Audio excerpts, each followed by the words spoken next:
Très heureux de vous avoir très nombreux, vous qui nous suivez de partout. Nous étions ici dès 10h jusqu'à 18h. Les conclaves se poursuivent encore ici au centre interdiocésain.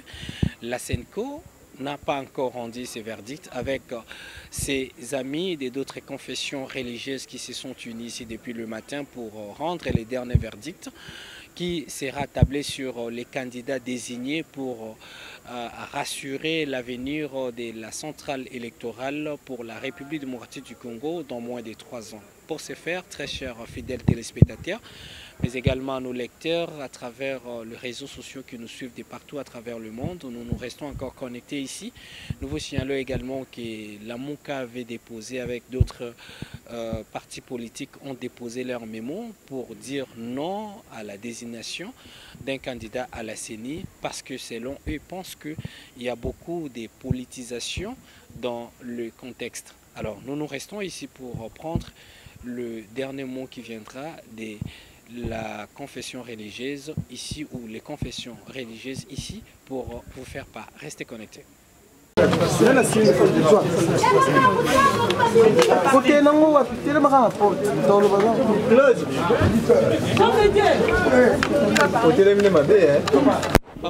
L'écrit les contenus de la plénière, s'il vous plaît. Mais quel est le contenu exactement? Vous continuez demain. Vous sortez d'une réunion qui a duré longtemps. Certainement que vous que nous sommes ici pour vous. Qui ressort de cette réunion. Ne faites que moi à la presse, c'est important. Même moi à la presse. S'il vous plaît, messieurs, La nation congolaise. attention la presse. Attention. Éviter les fake news, c'est faire le choix de choisir votre groupe de médias Top 243 News TV, également www.top243news.com. Nous sommes toujours à la poursuite des pourparlers avec les confessions religieuses. Nous avons quitté la SENCO et nous sommes au niveau de Montfleury en ce moment même. Il est 21h. Bientôt, ça sera 22h heure de Kinshasa. Il y a toujours le pourparler, mais leurs discussions internes se sont soldées au quai des Poissons.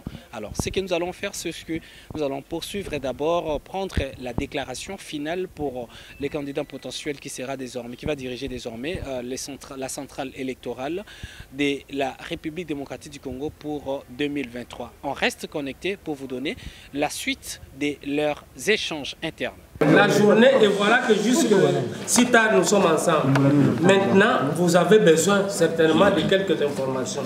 On va vous donner là où il est possible de vous donner et la parole sera prise par son éminence, l'évêque général Dodo Kamba, qui est représentant légal de l'église de réveil du Congo. Éminence, vous avez la parole. Tous nos amis journalistes. Merci. Peut-être que vous allez tirer un peu le cache-nez pour que la voix soit... Merci beaucoup. Comme vous l'avez vu, on était ensemble avec vous depuis le matin. Sauf qu'on est arrivé à un point où ça ne nous a pas permis, compte tenu du temps, de pouvoir continuer à la SENCO. On a été obligé de revenir à la CIM, compte tenu des attributions également de la CIM. Et c'est ici qu'on est venu parachever le travail. Mais il faut avouer que on n'est pas en conflit avec qui que ce soit, parce que nous sommes un corps en tant que la plateforme des confessions religieuses. Nous reconnaissons le droit à chacune des confessions de prendre une position, de se retirer devant une quelconque décision à prendre, mais cela ne nous empêche pas de suivre ce que notre charte indique. Donc c'est sur base de ça que nous sommes partis.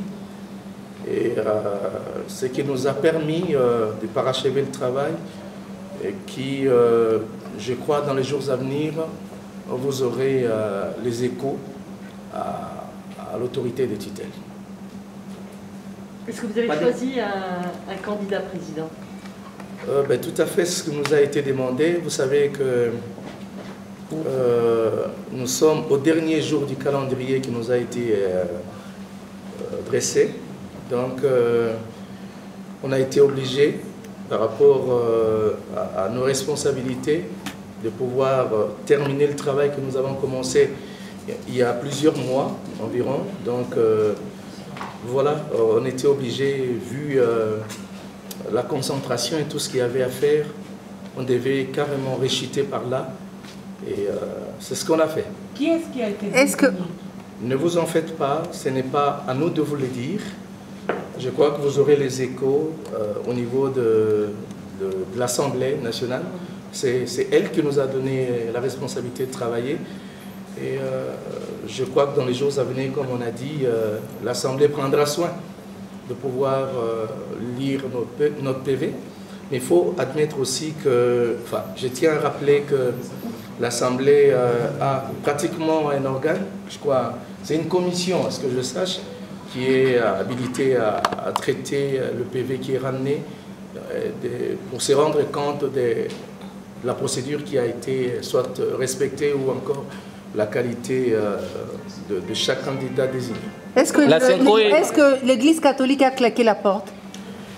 Bon, et l'Église protestante aussi. Non, mais écoutez, je ne peux pas parler de ces choses aujourd'hui. Vous savez que j'ai beaucoup de respect pour l'Église catholique et l'Église protestante. Nous sommes ensemble, nous sommes des confessions sœurs et on est ensemble. Je pense que il y a une prise de position. Le moment n'est pas encore venu pour qu'on explique exactement le détail de ce qui a été, mais je peux vous garantir que nous avons été ensemble, nous sommes ensemble et nous resterons ensemble. S'il arrivait que la CENCO ait laissé claquer la porte, référent, est-ce que les conclusions de votre réunion seront crédibles? Bon, écoutez, tout a été indiqué dans notre charte.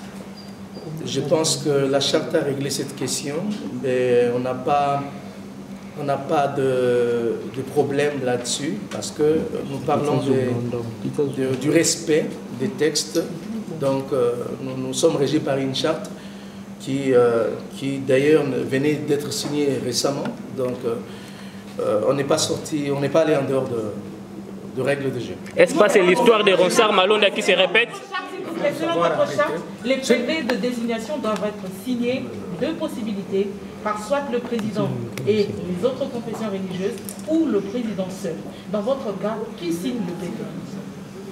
Écoutez, madame, je ne suis pas là pour vous parler entièrement de toutes les règles de notre charte, mais je peux vous garantir que nous sommes restés dans le règle de la charte et nous ne sommes pas sortis en dehors.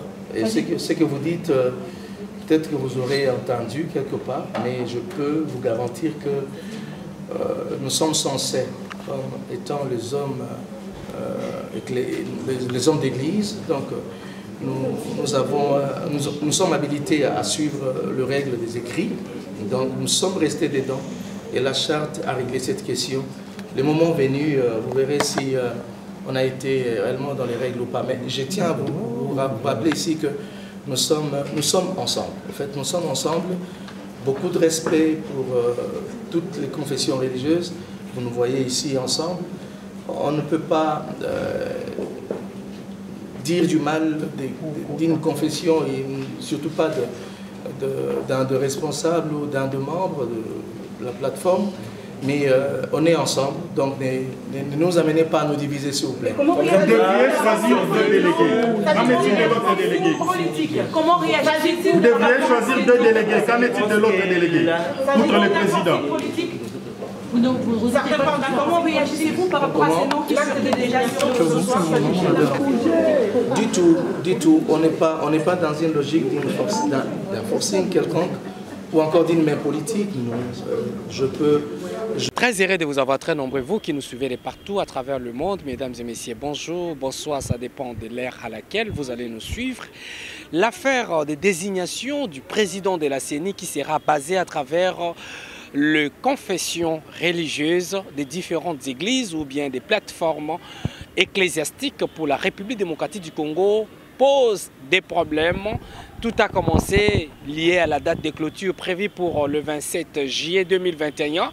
Nous étions presque toute la journée au niveau de la SENCO. Cette déclaration, bien échange interne, se sont soldés avec quai des poissons, d'où 6 se sont tirés, 2 sont restés notamment l'église catholique, mais également l'église de Christ au Congo. Nous nous sommes rendus au niveau de la CIME.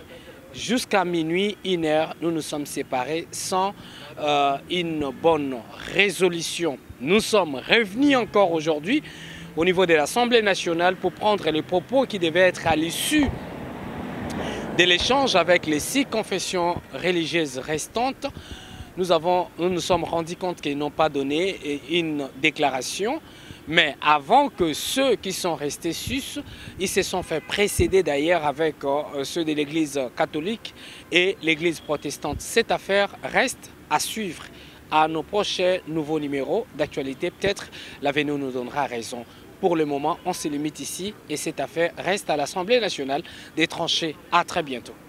On a échangé autour de l'unité que nous prônons dès le début. De par notre mode de fonctionnement, on a échangé autour de ça. Donc, vous savez, le président de l'Assemblée est un homme de paix. Donc, il nous a exhortés autour de la paix. Je n'ai pas trop de commentaires à faire là-dessus, mais comme vous l'avez entendu et vous le savez, c'est aujourd'hui la date limite pour les dépôts du dossier.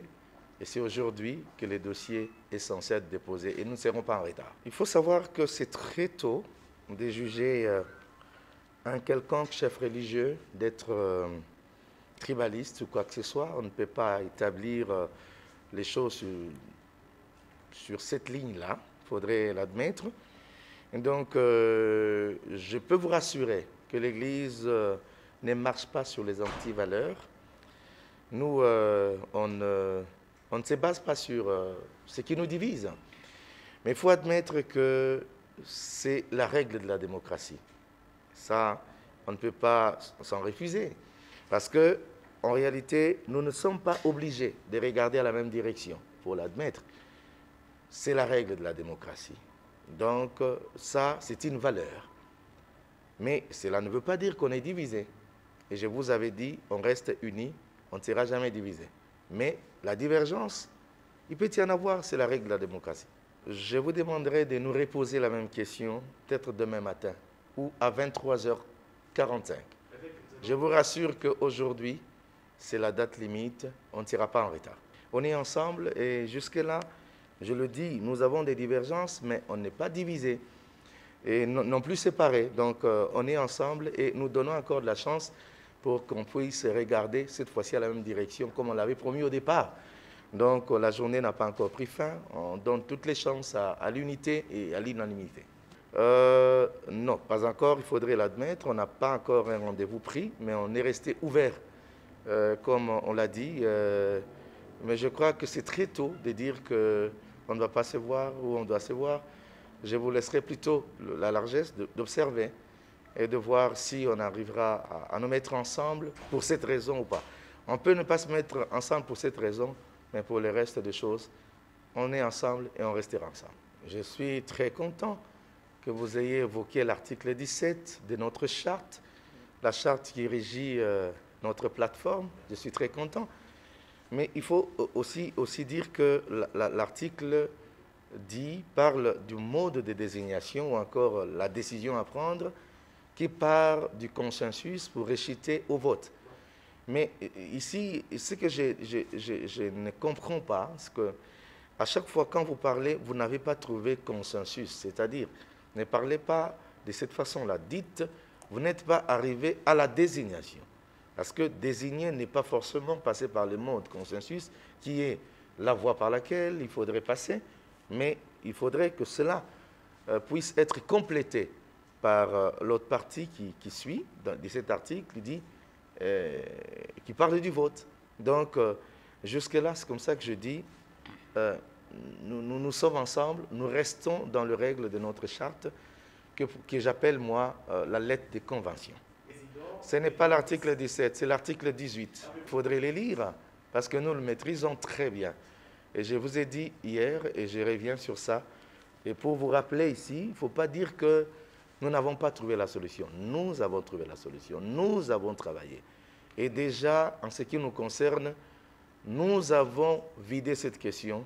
Ces questions que les autres se rejoignent à nous, on puisse travailler ensemble comme il a été question, parce que nous avons presque vidé la matière, les sujets à l'ordre du jour. Donc, c'est question de compléter les restes ensemble avec les autres. Et c'est ça. Donc, on ne recule pas. On a déjà terminé cette question, mais on est en train de regarder sur une direction qui nous permettra de nous mettre ensemble pour le reste du chemin à faire. En grosso modo, nous sommes ensemble, nous avons fini le travail et il ne reste plus qu'à trouver les voies qui consolident l'unité dans notre plateforme et on travaille dedans et nous encourageons plutôt l'approche du président de l'Assemblée et qui milite pour l'amour, l'unité. Ce sont des choses que nous prêchons et je pense que ça ne nous échappe pas. C'est juste question de rappel. On est ensemble et on ne va pas reculer. Pour vous informer de l'essentiel de l'actualité en République démocratique du Congo, il vous suffit de vous abonner sur Top 243 News TV. Également nous lire sur www.top243news.com. Au nom de toute la rédaction, nous vous remercions.